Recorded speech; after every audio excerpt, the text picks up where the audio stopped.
Apa itu besi dan apa itu baja, serta bagaimana cara mereka diproduksi.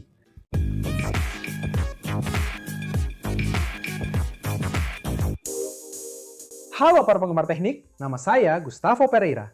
Dan apakah kamu pernah bertanya-tanya bagaimana orang-orang memurnikan besi dan baja? Kamu mungkin sudah pernah mendengar tentang biji besi. Tapi bagaimana kita mengubah segumpal tanah menjadi seperangkat alat bedah dari baja tahan karat atau sebuah lokomotif? Jika kamu harus menyebutkan teknologi yang paling berpengaruh pada masyarakat modern, pemurnian unsur logam berat besi pasti ada di urutan teratas. Besi membentuk berbagai macam produk modern, terutama besi komersial yang kaya karbon, yang kita sebut baja. Mobil, traktor, jembatan, kereta api, alat-alat, gedung pencakar langit, senjata, dan berbagai barang lainnya bergantung pada besi dan baja agar menjadi kuat. Besi sangat penting sehingga masyarakat kuno diukur berdasarkan kapan mereka belajar mengolahnya. Dari sinilah muncul istilah zaman besi. Besi adalah unsur yang sangat berguna, sangat kuat, dan pada saat yang sama juga lentur.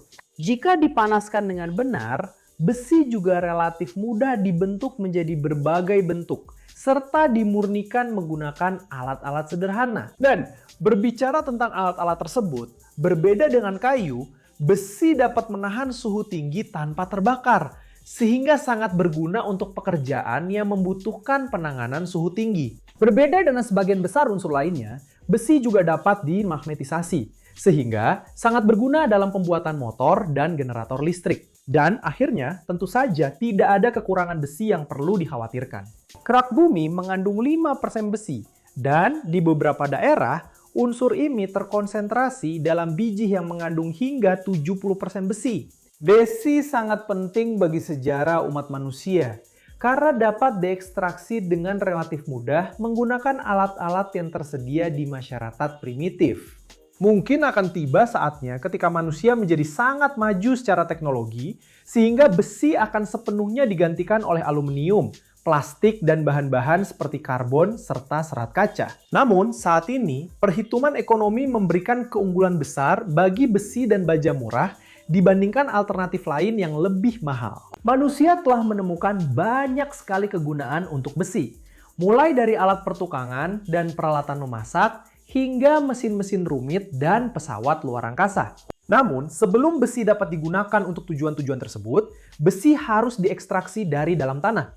Sebelum banyak peradaban kuno mulai beralih dari zaman perunggu ke zaman besi, beberapa pembuat alat sudah menciptakan peralatan dari besi yang berasal dari sumber kosmik, meteorit.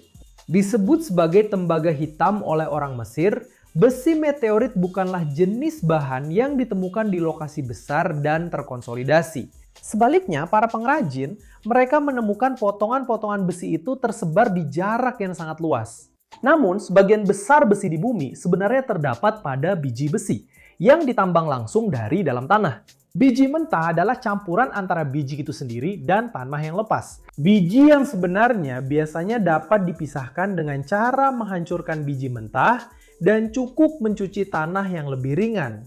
Memuraikan biji yang sebenarnya lebih sulit karena biji tersebut merupakan senyawa kimia dari karbonat, hidrat, oksida, silikat, sulfida, dan berbagai kotoran. Untuk mendapatkan potongan besi dari biji, Anda harus melelehkannya. Peleburan melibatkan pemanasan biji hingga logamnya menjadi berpori dan senyawa kimia dalam biji mulai terurai.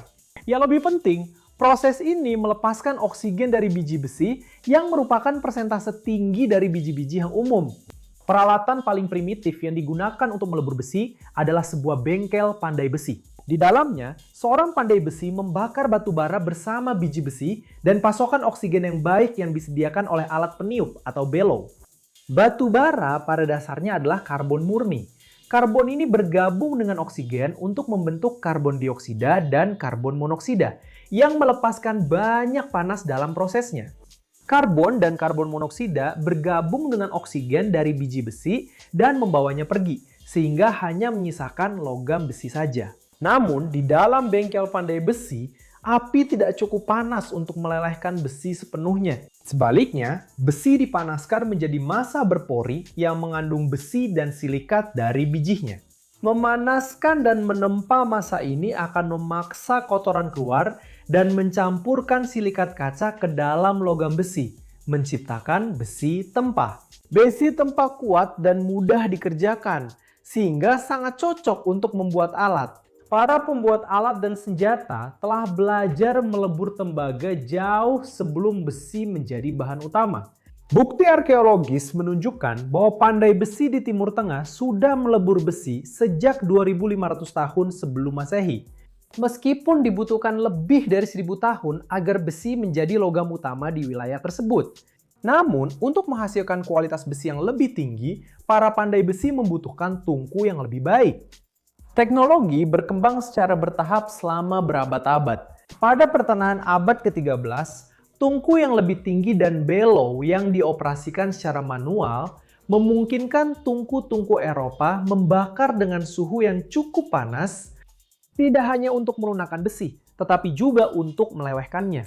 Saat ini, cara paling canggih untuk melebur besi adalah di dalam tanur tinggi. Sebuah tanur tinggi diisi dengan biji besi, arang atau kokas, dan batu kapur. Sejumlah besar udara ditiupkan ke bagian bawah tanur, dan kalsium dari batu kapur bergabung dengan silikat-silikat untuk membentuk terak.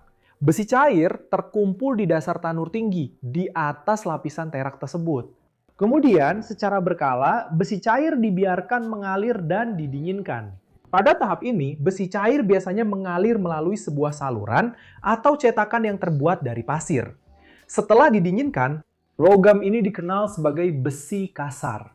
Resep dasar untuk membuat 1 ton besi kasar. Anda membutuhkan 2 ton biji, 1 ton kokas, dan setengah ton batu kapur. Suhu di tengah tanur tinggi bisa mencapai sekitar 1600 derajat Celcius. Besi kasar ini mengandung 4 hingga 5% karbon dan sangat keras serta rapuh sehingga hampir tidak berguna. Jika Anda ingin melakukan apapun dengannya, Anda punya 3 pilihan.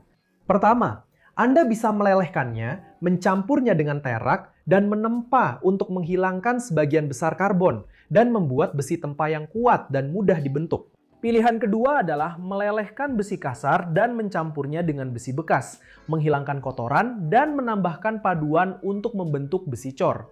Logam ini mengandung 2 hingga 4% karbon bersama dengan sejumlah silikon, mangan, dan jejak kotoran. Besi cor, seperti namanya, biasanya dituangkan ke dalam cetakan untuk membentuk berbagai macam bagian dan produk. Pilihan ketiga untuk besi kasar adalah melanjutkan proses pemurnian lebih jauh lagi dan membuat baja. Baja adalah besi yang sebagian besar kotorannya telah dihilangkan. Baja juga memiliki konsentrasi karbon yang konsisten, yaitu antara 0,5% hingga 1,5%. Kotoran seperti silika, fosfor, dan belerang sangat melemahkan baja. Oleh karena itu, kotoran tersebut harus dihilangkan. Keunggulan baja dibandingkan besi adalah kekuatannya. Tungku terbuka adalah salah satu cara untuk membuat baja dari besi kasar. Besi kasar, batu kapur, dan biji besi dimasukkan ke dalam tungku terbuka dan dipanaskan hingga sekitar 871 derajat Celcius. Dengan begitu, batu kapur dan biji membentuk terak yang mengapung di permukaan. Kotoran, termasuk karbon, teroksidasi dan berpindah dari besi ke terak. Ketika kadar karbon sudah tepat, Anda mendapatkan baja karbon. Berbagai jenis logam dapat dipadukan dengan baja pada tahap ini untuk menciptakan sifat-sifat yang berbeda. Misalnya, penambahan 10% hingga 30% krom menciptakan baja tahan karat yang sangat tahan terhadap karat. Kombinasi krom dan molybdenum menciptakan baja krom molybdenum yang kuat dan ringan. Penambahan niobium menciptakan ferroniobium yang sangat ringan dan kuat serta digunakan dalam berbagai aplikasi. Dan jika Anda ingin tahu lebih banyak, ada sebuah video di kartu pada akhir video ini. Dan apakah Anda bisa membayangkan hidup Anda hari ini tanpa baja? Sudahkah Anda memperhatikan berapa banyak barang dalam kehidupan sehari-hari kita yang menggunakan bahan ini? Tulis di kolom komentar, saya ingin tahu. Saya akan meninggalkan 2 video di sini di samping yang mungkin juga Anda sukai, yang melengkapi topik ini. Jadi jangan lupa untuk menontonnya. Ini adalah saat Anda untuk memberikan like pada video, berlangganan saluran, dan mengaktifkan lonceng notifikasi. Itu saja teman-teman, salam hangat dan sampai jumpa di video berikutnya.